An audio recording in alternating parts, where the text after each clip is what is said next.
ছিলেন। এই জুলুমের কারণে আল্লাহ রাব্বুল আলামিন জালেমদের স্বপ্ন সাধ পূরণ করতে দেয় না। যে যত বড় বড় আশা নিয়ে রেখেছিলেন, একটা আশাও কিন্তু জালেমদের পূরণ হয়নি। আর সামনে যদি কেউ জুলুম করে, তার আশাও পূরণ হবে। আরো জোরে বলেন, হবে না? তা আল্লাহর গ্যারান্টি কয়েক জায়গায় পেয়েছি আমি। এটা 1 নম্বরে পেয়েছি সূরা ইব্রাহিমের ভেতরে, 2 নম্বরে সূরা শুরার ভেতরে, 3 নম্বরে সূরা আনামের ভেতরে। যারা জুলুম করে, আমার আল্লাহ তাদের সেদ কেটে দেয়, ওদের স্বপ্ন সাত পর্যন্ত আর যেতে পারে না। কোরআনে কারীম জানিয়েছে, সূরা আলে ইমরানের ভেতরে আছে, ইন্নামা নুমলি লাহুম লিয়াজদাদু ইসমা ওয়া লাহুম আযাবুম মুহিন। অবশ্যই মানুষের পাপ যখন সীমা ছাড়িয়ে যায়, সীমা লঙ্ঘন করে ফেলে লোকটা, তখন ওই লোকটার জন্য অপমানজনক শাস্তি আল্লাহ রেডি করে রাখে। নওগাঁবাসী, আমাদের জীবনে যেন এরকম কিছু সামনে না আসে। চেয়ারে কারা আসবেন আমরা জানি না, যারা আসবেন তারা যেন নিজের ওপরে, পরিবারের ওপরে, সমাজের ওপরে, রাষ্ট্রের ওপরে, জনগণের ওপরে জুলুম করবেন না। কথা বলেন না কেন? বারবার বলছি, আহ্বান জানি, এটা রেকর্ড হচ্ছে, সারা দেশ চলছে। যারা আসবেন জুলুম করবেন না। 15 বছরের শিকড় যদি কেটে ফেলতে পারে আল্লাহ, 5 বছর যদি জুলুম করেন না, 5 বছর পরে আপনার বাড়ি ঘরও কিন্তু এই জালেমদের মতো শ্মশান হয়ে যাবে। আপনি দেখেন জালেমদের বাড়ি ঘরের দিকে তাকিয়ে, সব এখন ওজাড় গৃহ পড়ে আছে, জনশূন্য, কেউ আর ওর কাজ দিয়েও যায় না। সেটা আমি কিশোরগঞ্জ থেকে আসার সময় ড্রাইভারকে বললাম, এই বাড়ির সামনে একটু দাঁড়ান, ওখানে উপরে লেখা দেখছি, ওই সাইনবোর্ডটা আছে, কেন্দ্রীয় কার্যালয়, জেলা কার্যালয়। আমি নাম নিলাম না, বললাম এখানে দাঁড়ান তো একটু দেখি। ভেতরে একটু তাকিয়ে দেখি 4-5 জন প্রসাব করছে, কেউ এদিকে কেউ এদিকে কেউ এদিকে, মনে আছে জামাতবদ্ধ টয়লেট চলছে। অথচ আগস্টের 5 তারিখের আগে এই বাড়িটা কত জমজমাট ছিল, এই অফিসটা। এই কথা বলছেন এখন? ওর পাশে নাকি টর্চার সেলও বানিয়ে রেখেছিল, ওদের বিরুদ্ধে কেউ গেলে তাকে টর্চার পর্যন্ত করতো ওই জায়গায়। অথচ আজ নীরব হয়ে পড়ে আছে, এখন পায়খানা হয়ে গেছে। আজকে আসার সময় কে যেন বলছিল, কেন্দ্রীয় কার্যালয় যেটা ওই জালেমদের, ওইটাও নাকি এখন টয়লেট হয়ে গেছে। ওটা এখন নাকি জেনার কারখানা। রাতের বেলা গিয়ে নারী পুরুষ ওখানে নাকি অনেকে জেনা করে। বলেন নাউজুবিল্লাহ। কোরআনে কারিমে আছে, কোন জায়গায় যদি জুলুম হয়, ওই জায়গা পর্যন্ত আল্লাহ অভিশপ্ত করে দেয়। এই জন্য আমরা আবার বলছি, ভাই জীবনে আর যাই করেন যেন জুলুম করবেন না। আল্লাহ রাব্বুল আলামিন এই পৃথিবীতে যত জায়গায় জুলুম করা নিষেধ করেছেন, তার অন্যতম এখানে একটা জায়গা আছে। সূরা আলে ইমরানের 14 নম্বর আয়াত, রাব্বুল আলামিন বলেন, এদিকে তাকিয়ে থাকবেন, প্রথমে 7টা জিনিসের নাম পাবেন, এরপরে 3টা জিনিস আমার আল্লাহ পুরস্কার ঘোষণা দিয়েছেন। এই পুরস্কার পাওয়ার জন্য আমার আল্লাহ 7টা গুণ আমাদেরকে অর্জন করার আহ্বান জানিয়েছেন। এই 14, 15, 16, 17 এই নাম্বার আয়াতগুলো থেকে এখন আমি তাফসীর করছি। সূরা আলে ইমরান, যুজ্জিনা লিন-নাসি হুব্বুশ শাহাওয়াতি মিনান নিসাই ওয়াল বানিন। আল্লাহ পাক বলেন, আমি শোষণ করে দিয়েছি, আকর্ষণীয় করে দিয়েছি, আমি লোভনীয় বস্তু বানিয়ে দিয়েছি, আসক্তি তৈরি করে দিয়েছি এই পৃথিবীতে 7টা জিনিসের উপরে। তার 1 নম্বরে নারী। 1 নাম্বার কি? এই জন্য দুনিয়ায় এই জায়গায় খুব সেন্সিটিভ থাকা লাগবে। মেয়েদের প্রতি আকর্ষণ, মেয়েদের প্রতি আসক্তি, তাদের প্রতি ভালোবাসা, লোভ, চিত্রাকর্ষণ, এগুলো আল্লাহ বানিয়ে দিয়েছেন। এই জায়গাতে খুব সেন্সিটিভ থাকা লাগবে আমাদের। বিশেষ করে এখন যে তথ্য প্রযুক্তির যুগ চলছে, মোবাইলে যারা কথা বলেন বিভিন্ন জায়গায়, ইমতে বলেন, হোয়াটসঅ্যাপে বলেন, মেসেঞ্জারে বলেন, আর যাই বলেন না কেন খুব সাবধানে কথা বলবেন, কারণ আপনার প্রতিটা কথা কিন্তু রেকর্ড করা হচ্ছে। এই কথা বলছেন, আপনি হয়তো টের পাচ্ছেন না যে না এটা আবার কে ধরবে। ধরবে মানে আমি রিমান্ডে আমার শুনিয়েছিল, কোথায় আমার ম্যাডামের সাথে আমার মায়ের সাথে সাতক্ষীরা থেকে একজন কল দিয়ে কি বলেছে ওটা দেখি রিমান্ডে দ্বিতীয় দিন আমার শোনায়।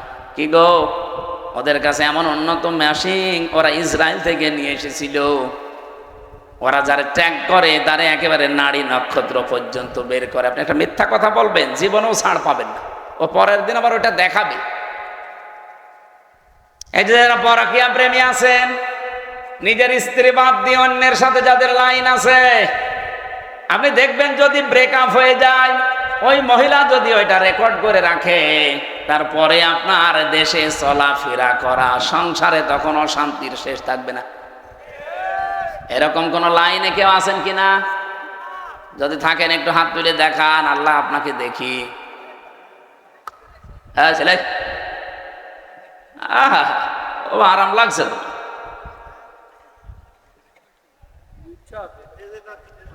না ধরা খাবেন কিন্তু।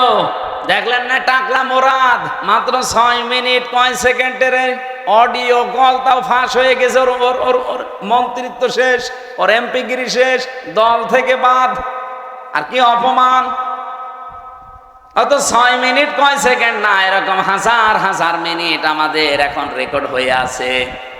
আমাদের এগুলো যদি আমার আল্লাহ ফাঁস করে দেয় কি হবে আপনি টের পাচ্ছেন? এগুলো তো আমি পারি না ভাই, এটার জন্য নিয়ে আসলে হবে, আলাদাভাবে বক্তা নিয়ে আসতে পারেন এগুলোর জন্য। যাদের এই যে রাত 10:30 পর্যন্ত কথা বলালেন, কি করলো তোরা? হ্যাঁ, ওরমাল মানে ও গামছা। তো এখন আমি আয়াত শুরু করছি, এটা দিলে হবে মানুষটি?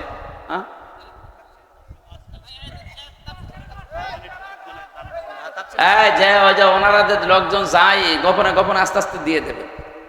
আমরা কোরআন এই আয়াতটা শেষ করব না? রব্বুল আলামিন জানিয়েছেন, পৃথিবীতে আমি আসক্তি তৈরি করে দিয়েছি যেহেতু মেয়েদের প্রতি, এজন্য এই জায়গায় আমাদের আদি পিতা হযরত আদম আলাইহিস সালামও কিন্তু দুর্বল হয়ে গিয়েছিলেন। এজন্য নিষিদ্ধ জিনিসের প্রতি আকর্ষণ, এটা সেই জন্মগতভাবে আমরা পেয়েছি সৃষ্টির প্রথম দিন থেকে। আমাদের এই জায়গায় আমাদের পরীক্ষার বিষয়। এখন থেকে একেবারে দৃঢ় সিদ্ধান্ত নিয়ে রাখবেন যেগুলো জায়েজ। আমি আসার সময় শুনছিলাম মাওলানা মনে হয় 14 জন মহিলার নাম বলছিলেন যাদের সাথে দেখা করা আপনার জায়েজ আছে। মোবাইলে যদি পারতপক্ষে কথা বলা লাগে 14 জনের সাথে বলবেন। এর বাইরে যদি কেউ কল দেয়, ওটা যদি জিবরাইলের খালাতো বোন হয়, তারপরও বলবেন আপনার সাথে কথা নেই। কি কথা বলছেন না কেন? আপনি শক্ত থাকবেন এই জায়গায়। মেয়েরা যারা এসেছেন এই জায়গায়, আপনারাও নিজেদেরকে খুব, একজন আলেম সেই দিন দেখলাম কুমিল্লায় বাড়ি, উনি বলছিলেন নিজের স্ত্রীকে কেউ যদি ভিডিও মোবাইল কিনে দেয়, এই যে Android set, screen touch mobile, এটা নিজের স্ত্রীকে কিনে দেওয়া আর পরপুরুষকে ঘরে ঢুকিয়ে দেওয়া একই কথা। অথচ এরকম বউ দেশে নেই। বলেন, এই মোবাইলটা, এই কম্পিউটার, এই ল্যাপটপ আপনি ওর হাতে দেননি, আপনি দিয়েছেন ওকে একেবারে জেনা, ব্যভিচার, বেপরদা হওয়ার জন্য একটা লাইন হাতে ধরিয়ে দিয়েছেন। ও মন মতো কিন্তু ওটা দিয়ে ব্যবহার করবে। আমার মনে হয় মেয়েদেরকে এই জায়গায় খুব সেন্সিটিভ থাকা দরকার। মা বোনেরা, স্বামী যদি আপনাকে বাটন ফোন দিয়ে খুশি থাকতে চায়, বাটনের উপরে আপনি আর যাবেন না। কারণ আমাদের টার্গেট তো শুধু এইটাই না, এরপরে আর একটা জায়গা আছে, আখেরাত। ওই জায়গাটা তৈরি করতে হলে আমাদের এখনই এই মনের সাথে যুদ্ধ করা লাগবে। আর যদিও এটা কঠিন বিষয়, শয়তান উৎপত্তি আছে, করতে দেবে না। আমি সহ যারা এসেছি আজকে থেকে নিজেদেরকে শয়তান যতই চাপ দিয়ে আমরা কন্ট্রোল হব। এই 14 জন মহিলা বাদ দিয়ে কেউ কল দিলেও জরুরি না হলে আমার দরকার নেই। আমি নিজেরটা বলছি, আমার এই মোবাইলে শুধু বাংলাদেশ না, বিশ্বের কোন জায়গা থেকে যদি মহিলারা কল দেয়, আমি আগে জিজ্ঞাসা করিনি প্রথমে যে মা আপনার স্বামী আছে অথবা আপনার ছেলে আছে, আজকে এই যে ইন্দোনেশিয়া থেকে, মালয়েশিয়া থেকে 3জন মহিলা কল দিয়েছিল হোয়াটসঅ্যাপে আর মেসেঞ্জারে। আমি প্রথমেই তাকে মেসেজ লিখে জিজ্ঞাসা করছি, কে আপনি, আপনার স্বামী আছে অথবা সন্তান আছে? যদি স্বামী সন্তান থাকে, কোনো যদি কিছু চাওয়ার লাগে, আপনার কোনো মাসলা মাসাইল লাগে, তাদেরকে দিয়ে জিজ্ঞাসা করান। আপনার সাথে আমি কথা বলতে পারবো না, কারণ আমার মোবাইল ট্যাগ হয়। আপনার সাথে আমি কি কথা বলতে যে কি কথা বলবো ওইটা রেকর্ড করে আপনি ছেড়ে দেবেন, তখন মানুষ বলবে হামজা গেল গেল। হ্যাঁ, কথা বলছেন এখন? আমার সাথে তো চোখের মতো লেগে আছে সব। আর খুব জরুরি যদি নাসড় বান্দা হয়, মেসেজ দেয় যে না আমার খুব দরকার, ওই আমার পাশে যে মাওলানা হুসাইন আহমেদ থাকে ওর কাছে বলি যে তুমি বলো যে আমি হামজা বলছি, যা বলার বল। ও মনে করে যে হুজুরি বলছে, যা বলার বলে। ফতোয়া শুধু আমারে জিজ্ঞাসা করে, মাসলা যদি কোরআন হাদিস কেন্দ্রিক হয় বলি যে এইটা এইটা জান। আজকে সকাল 11টায় এসেছে ভারত, বসিরহাট থেকে 2জন স্বামী আর স্ত্রী। ওরা যদিও বলছিল যে হুজুর বিষয়টা গোপন রাখবেন, আমি শিক্ষার জন্য বলছি। ওই লোকটা তার দ্বিতীয় বউ নিয়ে এসেছে।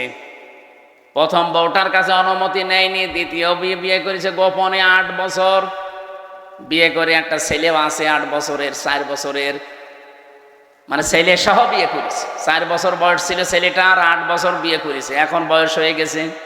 নিয়ে আসার পরে বড় বউ রাখছে, না এই বউ যদি থাকে আমি তোমার ভাত খাবো না, এই বউ বাদ দেওয়াই লাগবে। এটা আমাদের বাংলাদেশ, ভারত, পাকিস্তান এই সমস্ত দেশে একটু সমস্যা, কারণ দ্বিতীয় বিয়েকে মানুষ খারাপ মনে করে, আর মনে করো চরিত্র খারাপ, এই জন্য বিয়ে করেছে। অথচ চরিত্র ঠিক রাখার জন্য যার একটা বিয়ে করেছে এটা কেউ বলে না। আর এটা একটা যে জায়েজ কাজ, তারপরও আমরা ঘৃণা করি, খারাপ ভাবি। কে এই এলাকায় নেই? যত ভালো বউ নিয়ে বাস করেন আর একটা বিয়ে করে দেখেন গোপনে, আপনার 14 গোষ্ঠী উদ্ধার করবে। অথচ এটা যে একটা জায়েজ কাজ, আল্লাহর নির্ধারিত বিধান। এই যে নারী কমিশন যে রিপোর্টগুলো দিয়েছে তার ভেতরে এইটা একটা। তারা বলছে না বিয়ে যে পুরুষেরা একাধিক বিয়ে করে এটা মহিলাদের প্রতি বৈষম্য। এক মহিলাও 4টে বিয়ে করবে। এক মহিলা 4টা বিয়ে করলে যদি সন্তান হয় কোন বাপের পরিচয় দেবেন? এই কথা বলছে না। ওরা যে রিপোর্টগুলো দিয়েছে একটাও মানুষের রিপোর্ট না, আমার মনে হয় সবগুলো মেয়াদ উত্তীর্ণ গাঁজা খেয়ে রিপোর্ট দিয়েছে। কারণ মেয়াদ আলা গাঁজা খেলে মানুষ এ কথা বলে না। আমার কুষ্টিয়ার লালনের মাজারে তো মানুষ গাঁজা খায় দেখি, ওরা মেয়াদ আলা গাঁজা খায়, এই জন্য ওরা এত বেশি উল্টা পাল্টা বকে না।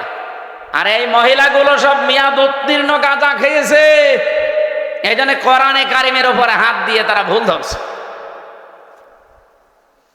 উনি আমারে বলছিল আমার বউ, ছোট বউটা আমি সাথে করে নিয়ে এসেছি আজকে। আমি বললাম নিচে বসান। ওই যে 2জন ছিল আমার সাথে। কি মাসলা জিজ্ঞাসা করতে চান বলেন? যেহেতু স্বামী আপনার সাথে আছে অসুবিধা নেই। স্বামীটা বলছে আমার বড় বড় যন্ত্রণায় সহ্য করতে না পেরে আমি শেষ পর্যন্ত আমার এই বউটাকে এক মজলিসে 3 তালাক দিয়েছি।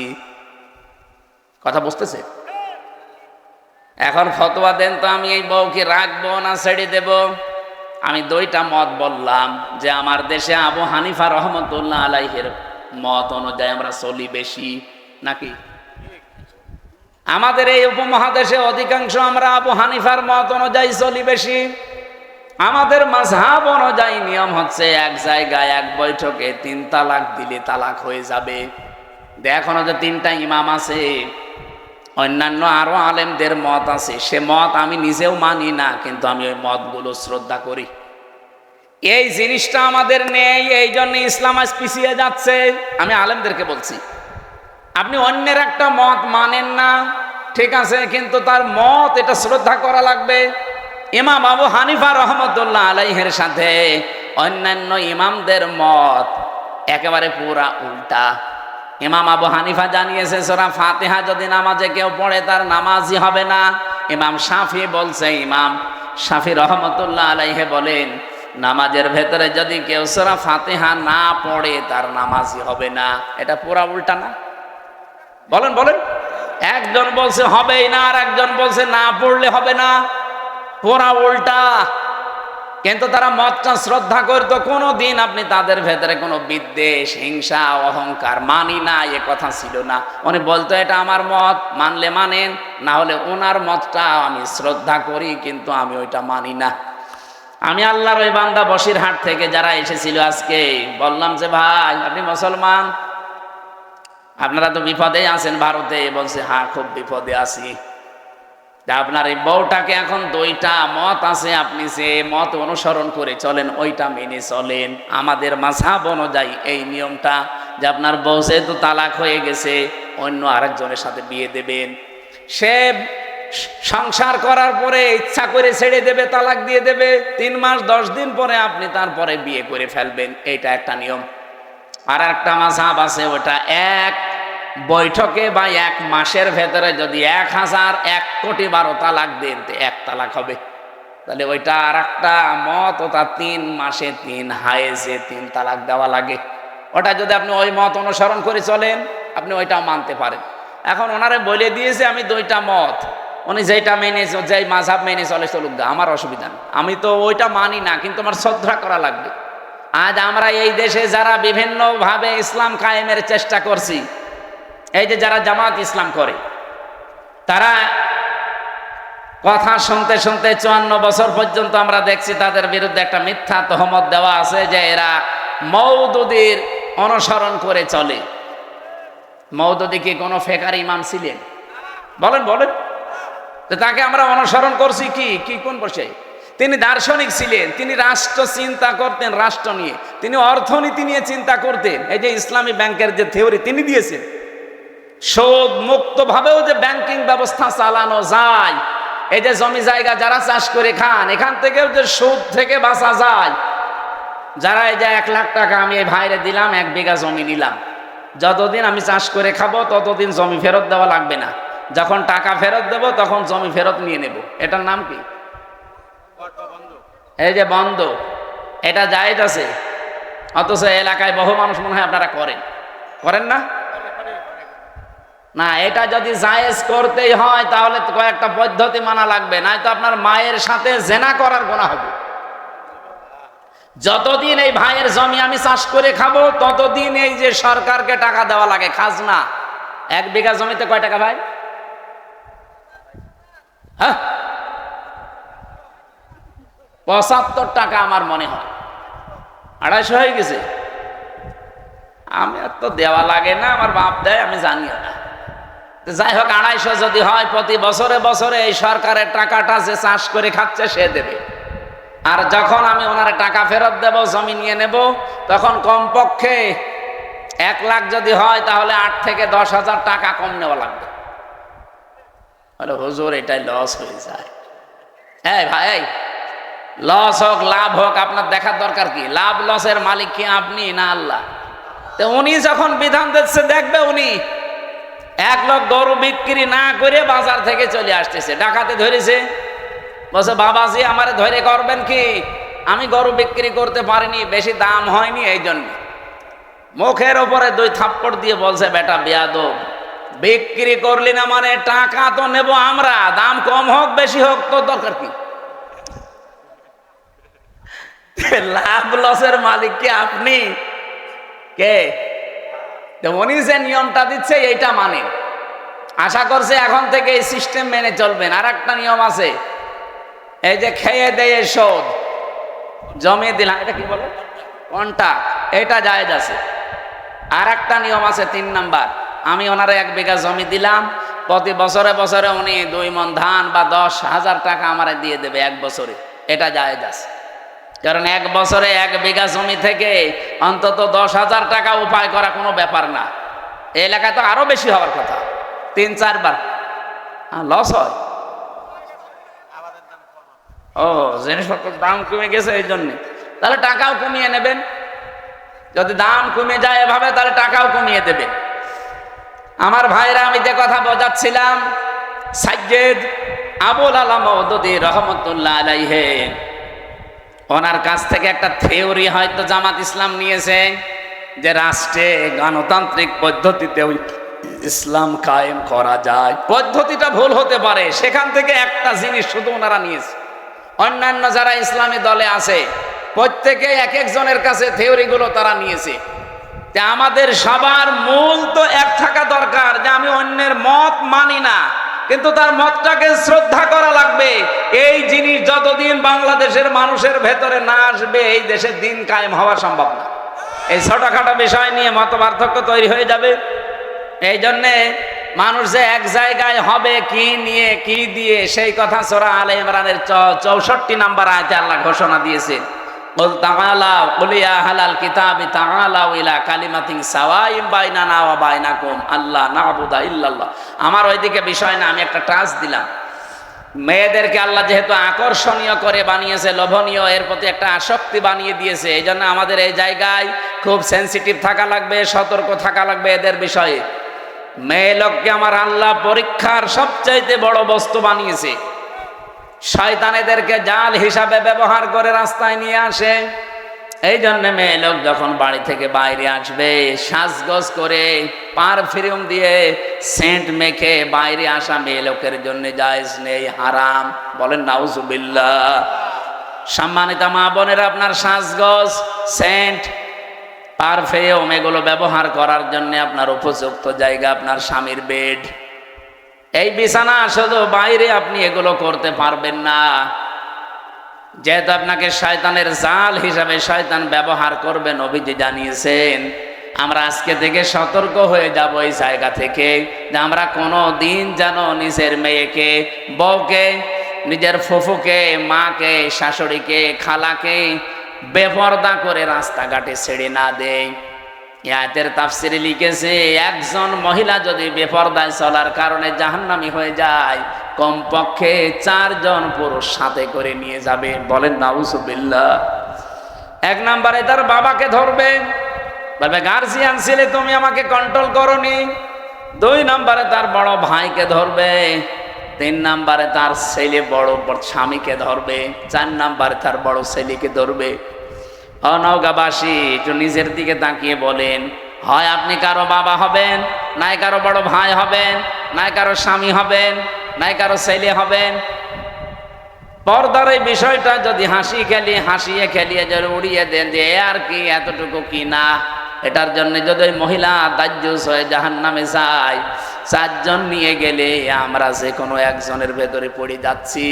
আল্লাহ আমাদের হেফাজত করুন। মেয়েদেরকে যে মর্যাদা সম্মান পর্দার মাধ্যমে দিয়েছেন, আল্লাহ এটা বজায় রাখার তৌফিক দান করুন। বলেন আমিন। দুনিয়াতে আল্লাহ পাক জানিয়েছেন আমি পরীক্ষার বস্তু আরো কয়েকটা বানিয়েছি। তার নাম্বারে অল বানিন, সন্তানাদি, ছেলে মেয়ে, স্ত্রী পুত্র, এগুলো আমার আল্লাহ আমাদের কাছে পরীক্ষার বস্তু বানিয়েছেন। লোভনীয়, আকর্ষণীয়, ভালোবাসার জিনিস এগুলো। এগুলোর পেছনে ফিরতে যে, চলতে যে আমার বিশাল আখিরাতের জীবন যেন আমি নষ্ট করি না ফেলি। সূরা মুনাফিকের ভেতরে আল্লাহ আমাদের জন্য ওয়াজ করেছেন, ইয়া আইয়ুহাল্লাযীনা আমানু লা তুলহিকুম আমওয়ালুকুম ওয়ালা আওলাদুকুম আন যিকিরিল্লাহ ওয়া মান ইয়াফআল যালিকা ফাউলাইকা হুমুল খাসিরুন। ওহে যারা ঈমানের দাবি করো, বারবার মেয়ে হয়তো এই জন্য আপনারা যে আমি আপেল পড়াচ্ছি, আপেল দিলাম ফেলে, আপেল কো ফেলে দিস। আরে ভাই, আপেল পড়ে যদি ছেলে হইতো আমার 3টা মেয়ে হইতো না? ম্যাডামের শুধু আপেল খাওয়াতাম। কি বিশ্বাস দেখেছেন হুজুরের উপরে? এই বিশ্বাসটা যদি আল্লাহর উপরে 100 ভাগ করতো, আমার মনে হয় আল্লাহ দিলে দিতে পারতো। আমি পারবো? আমি পারলে আমারটা পারতাম না? মেয়েরা যারা এসেছেন, এক কথায় শিরিক যেন জীবনে না ঢোকে। আল্লাহ যেটা পারে পৃথিবীর অন্য কেউ। একেবারে নির্ভেজাল থাকা লাগবে। আপনি আমল কম করেন, নামাজ, রোজা, জিকির, আজকার একটু তো হালকা পাতলাও থাকে, কিন্তু ইমানের ভেতরে যদি একেবারে নির্ভেজাল হন, শিরিক মুক্ত থাকেন, আমি গ্যারান্টি দিতে পারি আপনাকে আল্লাহ জান্নাত দিয়ে দেবে। কিন্তু একেবারে গাড়ি গাড়ি পাহাড় পরিমাণ ইবাদত করে বসে আছেন, শিরিক নিয়ে আল্লাহর কাছে গেলে, সূরা ফুরকান 19 নম্বর পারা 1ম নাম্বার পৃষ্ঠা 4 নম্বর লাইনে 23 নম্বর আয়াত, আল্লাহ পাক বলেন, কাদিমনা ইলা মা আমিলু মিন আমালিন ফাজআলনাহু হাবাআম মানসুরা। কোন মানুষ যদি শিরিক মিশ্রিত আমল নিয়ে আমার কাছে ধরা দেয়, ওটা তো দেখা দূরের কথা, ওর মুখের উপরে ধুলি কণার মতো নিক্ষেপ করব, যেন আমাদের জীবন যেন এরকম না হয়ে যায়। আমরা নিরাপত্তা চাই কার কাছে? শিরিক মুক্ত হওয়া লাগবে। বোঝা গেছে? 2 নম্বরে না, আপনারা শুনছেন, আমি একেবারে পয়েন্ট আকারে বলছি, এরপরও যদি মনে রাখতে না পারেন তো বাড়ি গেলে তো এক্ষুনি ভুলে যাবেন। গলা শুকিয়ে যাচ্ছিল, একটু পানি দেওয়া যায় না? পানি বা একটু চা দিলে আছে? হ্যাঁ, ঠিক আছে। ফ্যান বন্ধ হয়ে গেল।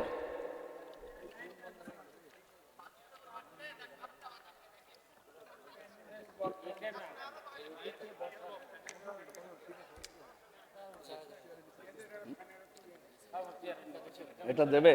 এটা দিলে তো এটা আবার আরো উঁচু করা লাগবে, এটা ঝামেলা হবে। এটা দিলে আমার পায়ের নিচে দিলে একটু ভালো হবে। পায়ের নিচে দেওয়া যাবে? পায়ের নিচে দিলে আমার একটু পা শূন্য শূন্য লাগছে, হ্যাঁ আমার চাপ লাগছে আরো বেশি। ঠিক আছে। সুবহানাল্লাহ। এখানে একটু বেশি নড়াচড়া হয়, কি সমস্যা কি? হ্যাঁ, যান এখানে বসে পড়ো। সুবহানাল্লাহ আলহামদুলিল্লাহ লা ইলাহা ইল্লাল্লাহ লা ইলাহা ইল্লাল্লাহ মুহাম্মাদুর রাসূলুল্লাহ। নওগাঁবাসী, 2 নম্বরে বলেছিলাম, আপনাদের হয়তো অনেকেরই মনে নেই, বিজুলমিন, জুলুমকে যদি আপনি মিশ্রণ না করেন, জুলুম কি? যে জিনিস যেখানে রাখা দরকার ওইটা ওই জায়গায় না রেখে কেউ যদি অন্য জায়গায় রেখে দেয়, সেটা হয় জুলুম। বলেন, এই যে টুপিটা, এটা রাখা দরকার আমার মাথায়, কেউ যদি এটা মাথা থেকে নামিয়ে পায়ের কাছে রাখে, এটা টুপির ওপরে জুলুম। কথা বলা লাগবে। আমার পায়ের নিচে একটা স্যান্ডেল আছে, ওর স্থানীয় পায়ের নিচে, ওইটা যদি আমি এখন তুলে মাথায় নিয়ে ঘুরি, এটা স্যান্ডেলের উপরে জুলুম। যেই জিনিস যেখানে স্থান পায় ওটা ওখানে রাখা দরকার, ওটা অন্য জায়গায় নিয়ে গেলেই তার সাথে জুলুম হয়। আপনার বিবেকে কি বলে বলেন তো? 92% মুসলমান আমরা এখানে বাস করি, এই কোরআন থাকার দরকার ছিল সংসদে। এই কথা বলেন না কেন? এই 54 বছরে আমরা নিয়ে যেতে পেরেছি, এটা কোরআনের উপরে জুলুম। আপনি যাই মনে করেন, কোরআনের উপরে এটা জুলুম হচ্ছে, কারণ এটা এসেছে রাষ্ট্রীয় ফরমান হিসাবে। আপনি এই তথ্য পাবেন সূরা রদ 37 নম্বর আয়াতে, 13 নম্বর পারা, 13 নম্বর পৃষ্ঠা, 13 নম্বর লাইনে আছে, ওয়াকাযালিকা আনজালনাহু হুকমান আরাবিয়্যা। অবশ্যই আমি আপনার প্রতি যে কোরআন নাযিল করেছি এটা সাধারণ জিনিস না, এটা হুকুম। এটা কি? এটা আইন হিসাবে নাযিল করলাম, যার বাংলা নাম আমরা বলি সংবিধান। এটা সংবিধান হিসাবে নাযিল হয়েছে। যদিও আজকের তেলাওয়াতকৃত আয়াত ওই লাইনে না, আজকে পারিবারিক জীবন নিয়ে একটা আয়াত পড়েছি। আমরা পারিবারিক জীবনের কিছু সমস্যা আজকে আয়াত দিয়ে তুলে ধরবো এবং সলিউশন দেব এই আয়াত থেকেই ইনশাআল্লাহ। আমরা আজকের আয়াত থেকে যতটুকু বুঝলাম, যে আমরা যদি আল্লাহর কাছ থেকে নিরাপত্তা পেতে চাই, কিছু কিছু পয়েন্ট আমাদের মানা লাগবে। 1 নম্বরে, জীবনে কোনো দিন শিরিক যেন না থাকে, যদি থাকে আজকে থেকে তওবা করে ওটা বাদ দিন। 2 নম্বরে, আমাদের জীবনে যেন জুলুম না থাকে। কি কথা বলেন না কেন? শব্দটা যদিও শুনতে ছোট মনে হচ্ছে, এত বড় মারাত্মক একটা শব্দ এই জুলুম। আমার আল্লাহ পাক আরশ পর্যন্ত কাঁপন ধরে এই জুলুম যদি কোনো জায়গায় দেখে।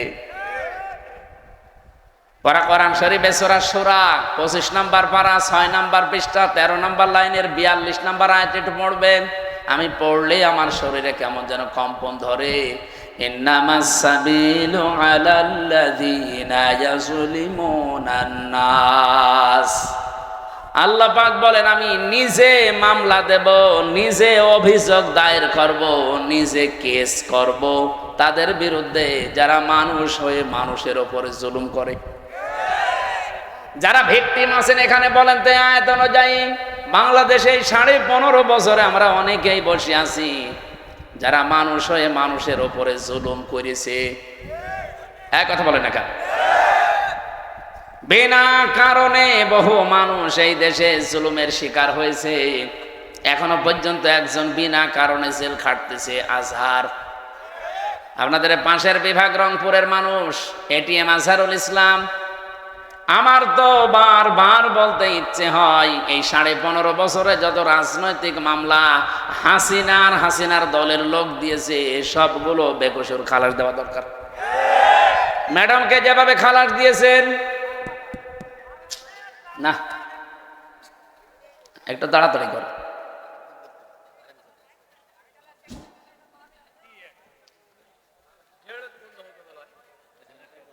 সুবহানাল্লাহ আলহামদুলিল্লাহ লা ইলাহা ইল্লাল্লাহ, সুবহানাল্লাহ আলহামদুলিল্লাহ লা ইলাহা ইল্লাল্লাহ, লা ইলাহা ইল্লাল্লাহ মুহাম্মাদুর রাসূলুল্লাহ।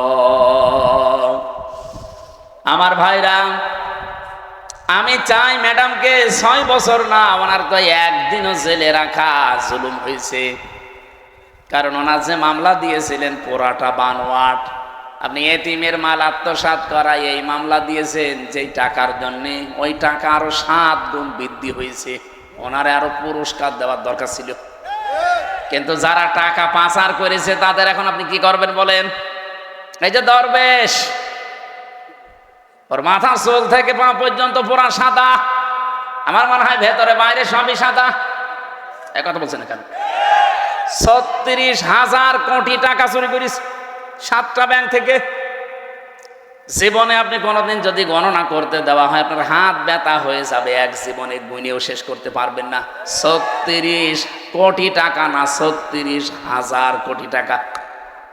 একজনে যদি এত টাকা চুরি করে, ম্যাডাম খালেদার 2 কোটির জন্য যদি 6 বছর জেল হয়, এই লোকের জেল হওয়া দরকার কিয়ামত পর্যন্ত।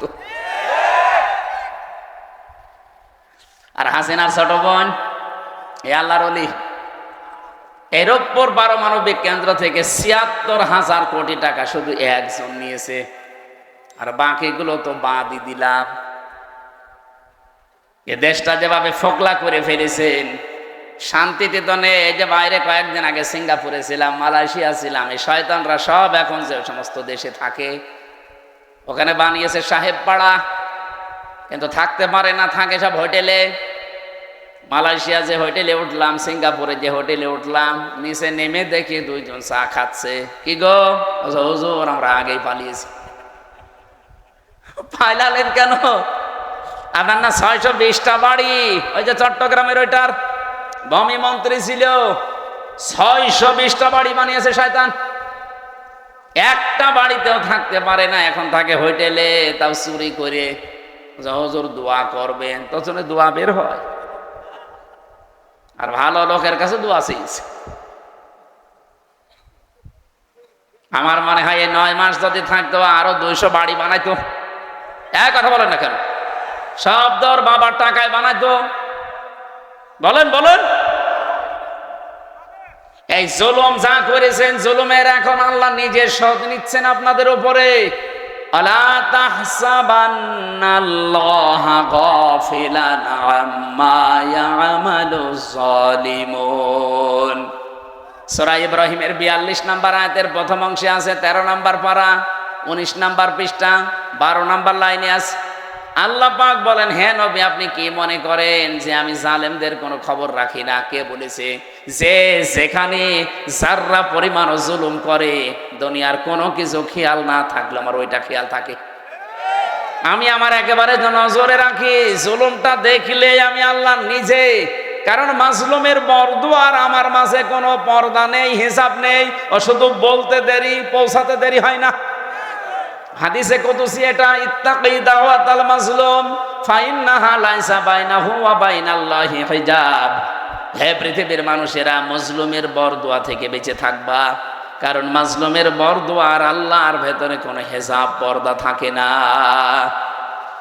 আমি রিমান্ডে আমার আগে ছাত্র দলের এক ভাইকে নিয়ে গেল। এই যে জুলুম আমি নিজে দেখেছি, রিমান্ডের নামে যে টর্চার করেছিল এই শয়তানগুলো আমাদের উপরে, এটা আমি বসতে পারি না কেন, 11 ঘন্টা আমারে টাঙিয়ে রেখেছে চোখ বেঁধে মাজায় দড়ি দিয়ে। এরপর থেকে আমার এই মাজাও ব্যথা, পিঠেও ব্যথা। বসতে গেলে শক্ত জিনিসে বসলে 10 মিনিটের ভেতর ব্যথা শুরু হয়। আমার আগে ওনার পাশের রুম থেকে সেল থেকে নিয়ে গেল, চোখ বেঁধে কালো কাপড় দিয়ে, পেছনে ডান্ডা বেড়ি, হ্যান্ডকাপ লাগিয়ে ডান্ডা বেড়ি দিয়ে আস্তে আস্তে টেনে নিয়ে যাচ্ছে। ভালো মানুষ নিয়ে গেল, আসার সময় দেখি ও মা ও বাবা বলে চিল্লাচ্ছে। আসার পরে দেখি এইগুলো একটাও নখ নেই, সব সাদা লাগছে। সাদা এমনি হয়নি, এই হাত এভাবে চেয়ারের সাথে বেঁধে দেয়।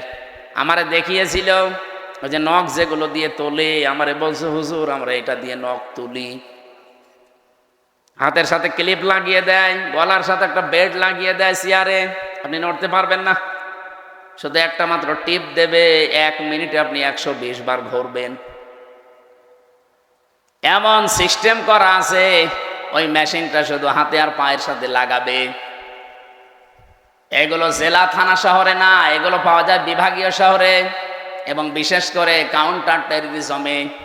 ডিবি অফিসের নিচতলায় মাটির নিচে যে ঘর আছে, আপনার বিশ্বাস যদি এখন মনে হয় নেই, এগুলো আমি নিজে দেখেছি রিমান্ডে থাকাকালীন। একটা শুধু টিপ মারে, এক টিপে আপনার নখ যতগুলো আছে সব খসে চলে আসে। আরে ভাই, নখ খসে গেলে ছেড়ে দে না, ওর ওপর আবার লবণ ছিটিয়ে দেয়। ছাত্র দলের ওই ভাইয়ের এই যে নখগুলো যে সাদা সাদা এমনি না, নখ তুলে নেওয়ার পরে ওর উপরে মোল্লা সল্ট সাদা ধবধবে লবণ ওটা ছিটিয়ে দিয়েছে, তখন সাদা লাগছে। এই জন্যই তো এরকম চিৎকার মারছিল। আমার যে অফিসার নিয়েছিল সঞ্জয় দত্ত হিন্দু, এ বেটা বলছিল আমি নিজে শিবিরের যে সাবেক কেন্দ্রীয় সভাপতি দেলাওয়ার, এই ঠাকুরগাঁও বাড়ি, পরে আমরা ফুটবলের মতো লাথিয়েছি। ওর হাতের পায়ের নখ সব তুলে নিয়েছে। এই যে জুলুম গুলো যারা করেছিলেন, মানুষ জুলুম করে একটা টার্গেট নিয়ে। আমি আয়াতের তাফসিরে একটা ঘটনা পড়েছি, সাদ্দাত বাদশাহ, এর নাম শোনেননি? এই লোকটা, তার স্বপ্ন সাদ ছিল আমি দুনিয়ায় জান্নাত বানিয়ে নিজে উদ্বোধন করব, কিন্তু তার এই পেছনে আমি পড়ে দেখেছি তাফসিরে তাবারির ভেতরে আছে, আল্লাহ তার এই স্বপ্ন সাদ পূরণ করতে দেয়নি শুধু একটা মহিলার বর দেওয়ার কারণে। ওই জামানার নবী যিনি ছিলেন হযরত হুদ আলাইহিস সালাম, তার কাছে জিজ্ঞাসা করে করে ও জান্নাত বানিয়েছিল যে তোমার আল্লাহর বানানো জান্নাত আমার লাগবে না, আমি নিজে বানাবো।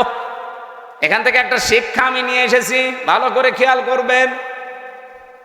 20 বছর ধরে ও জান্নাত বানাচ্ছে, 22,000 শ্রমিক কাজে লাগিয়েছে, এলাকায় যত স্বর্ণ রূপা পাওয়া যায় সব নিয়ে আসতেছে বিভিন্ন জায়গা থেকে, পেয়াদাদেরকে পাঠিয়ে দেয়, যাও যেখানে যা সোনা রূপা পাও নিয়ে আসো, আমার জান্নাত বানাতে হবে। একটা মহিলা বিধবা, তার মা বাবা নেই, ইয়েতিম, বিয়ে হওয়ার কয়েকদিন পরে স্বামী মারা গেছে, তার কাছে স্বামীর দেওয়া 1 টুকরা স্বর্ণ ছিল, ও যে বলছে ওইটা দেওয়া লাগবে, বাদশার স্বপ্ন পূরণ করতে হবে। মেয়েটা বলেছে আমার এই শেষ সম্বল, এটা নেবেন না। বারবার নিষেধ করার পরও শোনে নাই, না বাদশার স্বপ্ন সাদ, এ পূরণ করাই লাগবে। জোর করে যখন কেড়ে নিতে গেছে, মেয়েটা মাটির ভেতরে গড়াগড়ি দিয়ে কেঁদেছিল। তাফসিরে ফিজিল কি তাবারির মুফাসসির লিখেছেন, ওই দিন সঙ্গে সঙ্গে মেয়েটা বরদ দিয়েছে, এই মাজলুম অবস্থায় আল্লাহ আমার জীবনের শেষ সম্বলটুকু যে কেড়ে নিল, তাকে তুমি স্বপ্ন পূরণ করতে দিও না। এ দোয়াটা কবুল হয়ে গেছে। এই লোকটা জান্নাত যেদিন উদ্বোধন হবে, এত সিকিউরিটি দেওয়া, একটা পিপিলিকা আসার মতো কায়দা নিয়ে এত সিকিউরিটি দেওয়া, হঠাৎ জান্নাতের মেন গেটে যাওয়ার পরে দেখে একটা ফকির বসা। জিজ্ঞাসা করছে এখানে আসলে কি করে? ফকির ওখান থেকে বলে, বাদশাহ ঘোড়ার পেট থেকে একটু কানটা কাত করেন, আমার কিছু কথা আছে। বলে পরে, না এখনই বলবো। এখনই বলবো মানে কে তুমি, এত গরমে কথা বলো? ওপর থেকে যখন মাথাটা নিচের দিকে একটু দেওয়ার সিস্টেম ছিল, কান যেহেতু দিয়েছে, কানের কাছে মুখ নিয়ে বলে, আমি দুনিয়ার সাধারণ ফকির না, আমি ফেরেশতা আজরাইল। আল্লাহ আমাকে পাঠিয়েছেন এই মুহূর্তে তোমার জান কবজ করার জন্য। আমি হাদিস পড়তে গিয়ে তাফসিরে পেয়েছি, পৃথিবীতে আজরাইল আলাইহিস সালাম মাত্র 2 বার কেঁদেছিলেন। যেই দিন থেকে উনি জান কবজ করা আরম্ভ করেছেন, ওই দিন থেকে শুধু আজ পর্যন্ত তিনি 2 বার কেঁদেছিলেন, তাছাড়া আজ পর্যন্ত তিনি কাঁদেননি। একবার এই সাদ্দাত নামে লোকটা যেদিন জন্ম নেয় সমুদ্রের ভেতরে, ওর মাকে ওই দিন হত্যা জান কবজ করেছিল ওই আজরাইল। পানির ভেতরে কাঠের ওপরে ভাসছিল এই ছেলেটা। আল্লাহ বলেছেন, যাও মেয়েটাকে তুলে নিয়ে আসো। ওই দিন আজরাইল কেঁদে ফেলেছিল। আপনি চিন্তা করেন তো কি সিচুয়েশন ছিল যে আজরাইল পর্যন্ত কেঁদে ফেলেছে। আর একদিন কেঁদেছিল যেদিন এই জান্নাত উদ্বোধন করবে এই সেই সাদ্দাত। এর বিশাল জীবনী লিখা আছে। আমার ঘটনা বলা উদ্দেশ্য না, আমার এখানে শিক্ষা দেওয়ার একটা উদ্দেশ্য। যেই দিন তিনি জান্নাত উদ্বোধন করবে, হযরতে আজরাইল বললেন, না আমি আর সময় দিতে পারবো না।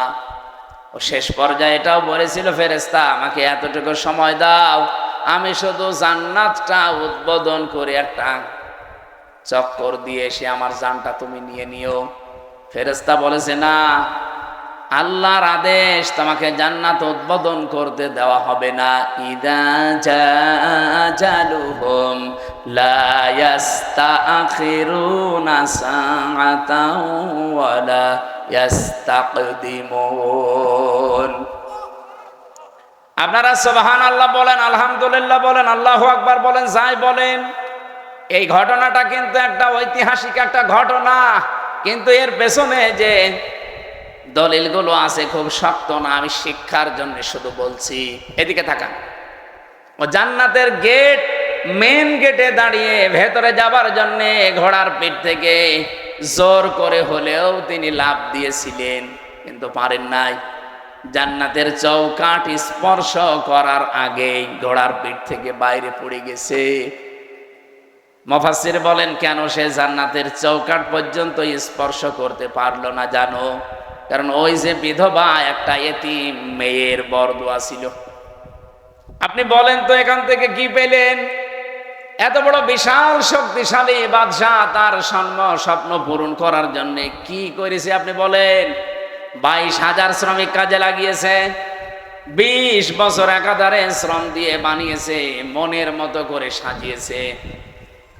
যেদিন উদ্বোধন করবে পারে নাই, শুধু একটা মেয়ে লোকের, এতিম অসহায় বিধবা, এই মেয়ে লোকটার বরদোয়া লেগেছিল যে আমার শেষ সম্বলটুকু যে কেড়ে নিল, তার স্বপ্ন তুমি পূরণ করতে দিও না।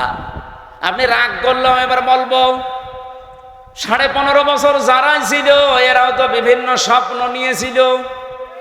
এক কথা বলেন না কেন? কেউ বলেছিল যে 21 সাল হয়ে গেল, 21, তারপরে বলছে না 41 সাল হয়ে গেল, তারপরে বলে না 71 সাল। আমার মনে হয় একেবারে চলে যেত কিয়ামত পর্যন্ত। আপনি যে আশা নিয়ে এগিয়ে যাচ্ছিলেন, ওই মহিলার শুধু একটা বরদোয়া যদি থাকার কারণে এত বড় বাদশার স্বপ্ন সাত পূরণ না হয়, আপনারা যা করেছেন 15.5 বছরে, একটা দুইটা না, কত মানুষের শেষ সম্বল কেড়ে নিয়েছে। আপনি নিজের থেকে বলেন, সিলেটের ইলিয়াস আলী আজ পর্যন্ত পাওয়া গেল না। লোকটারে কি সম্বল ছিল সিলেটের জন্য? সঠিক কথা বলতো আমি দেখেছি। ভারতের আধিপত্য, এই উগ্রপন্থী যারা, এদের বিরুদ্ধে বজ্রকণ্ঠ ছিল লোকটার, কিন্তু তাকে আজ পর্যন্ত পাওয়া গেল না। তার পরিবারের তার ছোট্ট মেয়েটা, আমি দেখেছিলাম ওই দিন হাসিনার কাছে যেদিন যায় বলে আমার বাবাকে ফিরিয়ে দেন, কি মায়া কান্না করছিল যে না আমি দেখতেছি, অথচ ওই সময় তারে মেরে ফেলেছে। এত বড় নাটক আপনি করলেন, আমি ওই দিন ওনার চোখে পানি দেখিনি, কিন্তু সান্ত্বনা দেওয়া দেখেছি। আগস্টের 5 তারিখে ওনার চোখে আমি পানি দেখেছি। আমার এই ছোট্ট জীবনে ওনার দিকে আমি যতবার তাকিয়েছি, এই একবার শুধু কান্না দেখলাম। এর আগে জীবনেও কোনোদিন কে দিয়েছে বলে আমি দেখিনি, শুধু একটু কান্নার ভান করিস। আপনার পেছনে আপনার এই চেয়ারের সাথে কত মানুষের হাহাকার লেগে আছে আপনি জানেন? আমার মেয়েটার পিছন ভ্যান ধরে ঝুলছিল, এরপরও আপনার মন গলে নাই। 7 মাস আমি ওকে রেখে এসেছিলাম, বাড়ি যেয়ে দেখি একবারে ও 4 বছর হয়ে গেছে ওর বয়স। কারণ আমি একবারে 3 বছর কতদিন পরে বাড়ি থেকে গেলাম জেল থেকে। ও নিজেও আমারে চেনে না। যেদিন আমি জেল থেকে বাড়ি গিয়ে নিচতলায় দাঁড়িয়েছি, ওই ছোট মেয়েটা আমারে বলছে, হুজুর আমাদের বাড়ি আসেন। ও মনে করছে এরকম হুজুর বহু আসে, 3 বছরে এটা মনে হয় হুজুরই হবে। আমি যে ওর বাবা ও জানি না, কারণ এই 3 বছরে তো জীবনে ওরা দেখিনি আমি। আমার সাথে দেখা সাক্ষাৎ পর্যন্ত, আমার যোগাযোগ পর্যন্ত বিচ্ছিন্ন ছিল। আমার আর মাওলানা মামুনুল হক আর তারেক জিয়া সাহেবের বন্ধু গিয়াসউদ্দিন মামুন ভাই, এই 3 জনের দিকে সিসি ক্যামেরা তাক করে রেখেছিল। 24 ঘন্টা আমাদের সাথে কেউ যেন না তাকায়, কথাও কেউ যেন না বলে ভয়। ওরা সব স্বরাষ্ট্র মন্ত্রণালয় থেকে বসে বসে দেখতো। ওই যে বুড়ো শয়তানটা স্বরাষ্ট্রমন্ত্রী যেটা, ওটা ওখান থেকে মনিটরিং করতো, দেখতো আমাদের সাথে কেউ কথা বললে, রিপোর্ট দিলে তার চাকরি শেষ। সিসি ক্যামেরার আওতার বাইরে থেকে দাঁড়িয়ে ওই মুখ নাড়িয়ে নাড়িয়ে দেখতাম আমার সাথে কথা বলতো কারারক্ষীরা। সবচাইতে বেশি কষ্ট দিয়েছে গিয়াসউদ্দিন মামুন ভাইরে আর অপু সাহেব রে, তারেক জিয়া সাহেবের পিএসকে। বিশেষ করে অপু ভাই জীবনে আমার সে উপকার করেছে জেলখানার ভেতরে, আমি জীবনও ভুলতে পারি না। যেখানেই যাই, বিশেষ করে তাহাজ্জুদের নামাজের পরে আমার ওনার নামটা এমনি মনে চলে আসে, আল্লাহ অপু মিয়াকে তুমি মাফ করে দিও, বলেন আমিন। উপকার যে করেছে আমি কৃতজ্ঞতা স্বীকার করি তার। বলেন তো, আমি একটা ছোট মানুষ, ওই সময় আমার 30 বছর বয়স ছিল, এখন নাই 33। কি করেছিলাম এত আমি, যে আমাকে এত শাস্তি দেওয়া লাগবে আপনার?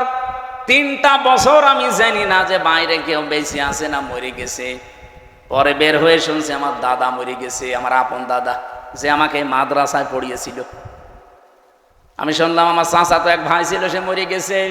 আমার একটা শালা ছিল, সেও মরে গেছে, চাচাতো শালা। আমার নানি বেঁচে ছিল, উনিও মারা গেছে। আমার নানা ছিল, উনিও মারা গেছে। একটাও আমি জানিও না, কারণ আমার কাছে কেউ খবর দিত না। ভয়ে আসবে কি করে? সিসি ক্যামেরা দেখলেই তার পরের দিন আবার পানিশমেন্ট দিত। ওই দূর থেকে মুখ নাড়িয়ে হাতের ইশারায় বলতো যে আপনার অমুকে অমুক। মানে আমি বুঝতাম যে হয়তো কেউ মরে গেছে আজকে। নিজেকে আপনি এই জায়গায় একটু দাঁড় করিয়ে বলেন তো, কি কড়াকড়ি করতো আমার সাথে। এই জুলুমটা করে আপনি কি পেলেন? এখন তো নিজেই দেশান্তরিত হয়ে বসে আছেন। কি কথা বলছেন এখন? জুলুম করবেন না কারো উপরে, এটা আল্লাহ জীবনও সহ্য করে না। এত বড় নিকৃষ্ট একটা জিনিস, এত বড় বাদশার শুধু একটা মাজলুমের বরদোয়ার কারণে তার জান্নাত উদ্বোধন করা দূরের কথা, চৌকাটে আল্লাহ পা দিতে দেয়নি। আর আপনি বিশাল স্বপ্ন সাদ নিয়ে বসে আছেন এত বড় বড় জুলুম করে। কত মানুষকে আয়না ঘরে রেখে তার জীবন শেষ করে দিয়েছেন। রিমান্ডে আমার যে মাটির নিচে নিয়েছিল, যে ঘরে ওরা নিজেরাই বলতো যে পাশ দিয়ে যেটা দেখতে পাচ্ছেন এই ড্রেন, এর ভেতরে কত মানুষকে আমরা কারেন্টের শক দিয়ে মাছের খাবার বানিয়ে দিয়েছি। এরকম অবস্থায় আপনি কি দিক দ্বারা ঠিক থাকবে আপনার? এরপরে আমার বলছে আপনাকে যা বলতে বলি, এটা যদি ম্যাজিস্ট্রেটের কাছে না বলেন, আপনার বউ তুলে নিয়ে আনবো। আপনি কত বড় ইমানদার যে এই সময় ঠিক থাকতে পারবেন বলেন? এই শেষ পর্যায়ে 10 দিন একাধারে অত্যাচার করার পর আমার মাথার চুল থেকে পায়ের তালু পর্যন্ত 1 ইঞ্চি জায়গা বাকি নেই যেখানে টর্চার করে নাই। শেষ পর্যন্ত আমার সহ্যের বাইরে চলে যাওয়ার পরে বললাম, যান, যা বলবেন বলেন, আর কি করবেন। যে বলছে আপনার বউ তুলে নিয়ে আনবো, তখন আর কিছু বলা যায়? আর কারণ ওদের তো চরিত্র নেই, তাই তুলে নিয়ে আসতো। বারবার চিন্তা হচ্ছিল, বাচ্চাটার বয়স কেবল 7 মাস, এই অবস্থায় তুলে নিয়ে আসলে তো বাচ্চাটাও নিয়ে আসবে। আর যেখানে আমারে রাখে এত বড় বড় মশায় আমারে কামড় দেয়। ওরা আসলে এমনি মশার কামড়ে মরে যাবে। এই জন্য বললাম যে যান স্যার যা ভাল লাগে করেন, আপনারা যা বলতে বলেন আমি বলবো। সব জামাত ইসলামের বিরুদ্ধে, শিবিরের বিরুদ্ধে। আর আমি আকিস গ্রুপে চাকরি করতাম, আকিস গ্রুপের বিরুদ্ধে এই কথাগুলো লিখে নিয়েছে, অথচ একটা কথাও আমার না। ওরা 10টা পয়েন্ট লিখে আমার সই করে বলছে হুজুর সই করেন আপনারা ছেড়ে দেব। তখন আমি 164 বুঝতাম না, সই করে দিলাম ম্যাজিস্ট্রেটের সামনে। পরে শুনছি ওইটা আমার জবানবন্দি, ওরা লিখে নিয়েছে এই যে কায়দা কৌশল করে প্রতারণা করে। আল্লাহর বিচার আছে। 10 দিন পরে আমি যে জেলে যেয়ে দেখি ওই ম্যাজিস্ট্রেট যেটা আমার সই করেছিল প্রতারণা করে মিথ্যা বলে, ও দেখি জেলখানায়। কি গো হুজুর আমার বউ আমারে মামলা দিয়েছে। ঠিক করেছে, শয়তান যৌতুকের মামলা দিয়েছে। এই এখনো তোমাদের সন্তান আদি আর সম্পদ আদি এগুলো যেন আল্লাহর জিকির, আল্লাহর আইন, আল্লাহর বিধান থেকে তোমাদের গাফেল করে না দেয়। যদি এরকম কেউ করে থাকো, আমি আল্লাহ বলছি সে জীবনে ক্ষতিগ্রস্ত হয়ে যাবে। বলেন নাউজুবিল্লাহ। এও আজকে আমার নিজের জন্যই মনে করেন, আজকে থেকে আমি নিজেই সংশোধন হয়ে চলবো। যত মহব্বতের জিনিস সন্তান হোক, তার পেছনে পড়ে আল্লাহর বিধান নামাজ, তার পেছনে পড়ে আল্লাহর বিধান রোজা, তার পেছনে পড়ে আল্লাহর বিধান যাকাত, এগুলো যেন আমি লঙ্ঘন না করি, নষ্ট না করি।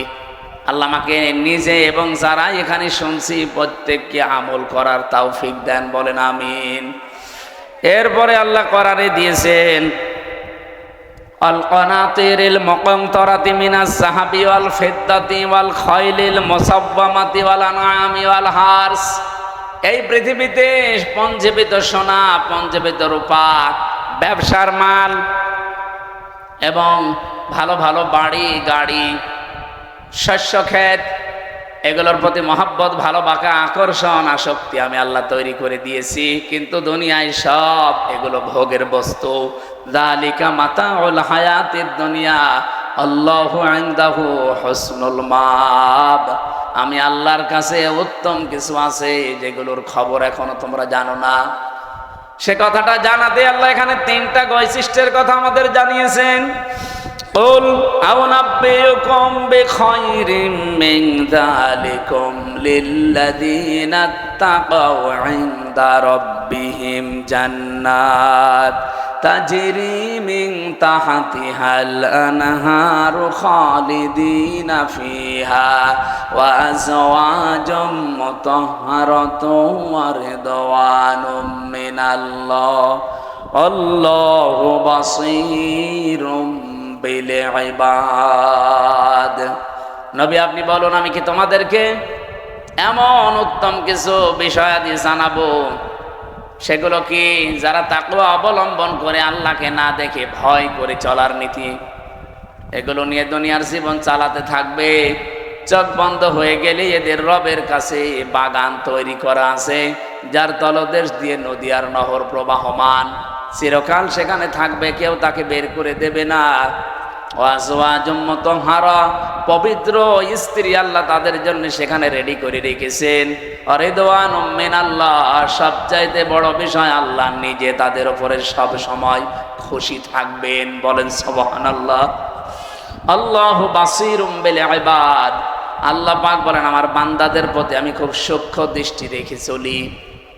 এই জন্য আমাদের প্রতি আমরা যাই করি, ইন্নাল্লাহা খাবীরুম বিমা তা'মালুন, যা করছি সব একজন দেখতে পাচ্ছে। এই দৃঢ়তা, এই বিশ্বাস যত বেশি যার ভেতরে বদ্ধমূল হবে, তৈরি হবে বিশ্বাসটা, ওর জীবন তত পরিচ্ছন্ন হবে। আমি সহ প্রত্যেকের জীবনে আয়াতগুলো আল্লাহ অনুধাবন করে মেনে চলার তৌফিক দিন। আপনাদের অনেক রাত হয়ে গেছে, 12টা বাজে, অনেক উঠে চলে যাচ্ছে না। এই অবস্থা আমি আর কথা বলতে চাচ্ছি না। মেয়েদের জীবনী নিয়ে যে সমস্ত বইগুলো লিখেছিলাম জেলে থাকাকালীন, বাইরে এসে আপনারা যদি পারেন ওগুলো নিয়েছেন গাড়ি থেকে। আল্লাহুম্মা আমিন। লা ইলাহা ইল্লা আনতা সুবহানাক ইন্নী কুনতু মিনাজ জালিমিন। এই মোনাজাত বসে করুন, বসে করুন, বসেন, মাথা নিচু করেন, চক্ষু বন্ধ করে জীবনের যত অপরাধ আছে সব স্মরণ করবেন। রব্বানা আতিনা ফিদ দুনিয়া হাসানা ওয়া ফিল আখিরাতি হাসানা ওয়া কিনা আযাবান নার ওয়া আদখিলনাল জান্নাতা মা'আল আবরার। ইয়া আসিসু ইয়া গফফার ইয়া রব্বাল আলামিন। সারাটা জীবন অপরাধ করে জীবনটা নষ্ট করে ফেলেছি। আয়ারশের মালিক আমাদের এই ছোট্ট দুটো হাতের দিকে, এই দীঘা, আত্রাই, নওগাঁ, তুমি একটু তাকাও।